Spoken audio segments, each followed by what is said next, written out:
Kardeş gelmez zalim gurbet eline.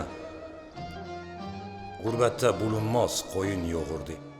Sitemle isyanlar düşer diline. Bilemezsin seni nerenden vurdu.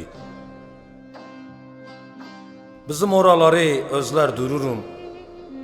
Niye geldim diye başa vururum. Susuz kalmış ağaç gibi kururum. Gurbette bulunmaz tulum peyniri.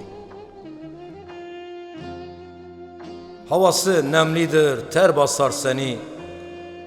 Zemheri ayazda buz keser seni. Halinden anlamaz hiç, asar seni. Gurbette bulunmaz yayı gayranı. Duyulmaz burada horoz sesleri.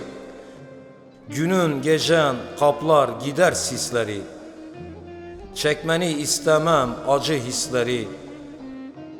Gurbette bulunmaz otlu peyniri.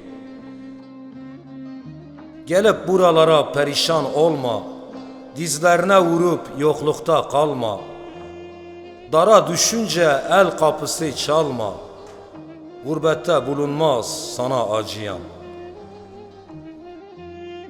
Dediğimi sakın yabana atma. Gelip buralara feleğe çatma. Damında kal kardeş, betonda yatma. Gurbette bulunmaz hevsel bahçesi. Büyük sohbetleri ne hoş fasıldı. Sütün yumurtanın tadı nasıldı? Gurbet duvarıma çile asıldı. Gurbette bulunmaz kelle paçası. Tandır ekmeğine hasret kalmışız. Boşuna soluğu burada almışız. Yaşayamadık hiç, çoktan ölmüşüz. Gurbette bulunmaz imam duası. Bizim oraları özler durursun. Niye geldim diye başa vurursun. Susuz kalmış ağaç gibi kurursun. Gurbette bulunmaz anan gibisi. Şair Demir der ki hep telef olduk. Sakalı ağarttık, saçları yolduk.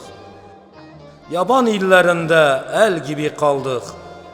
Gurbette bulunmaz küçem gibisi. Küçem gibisi.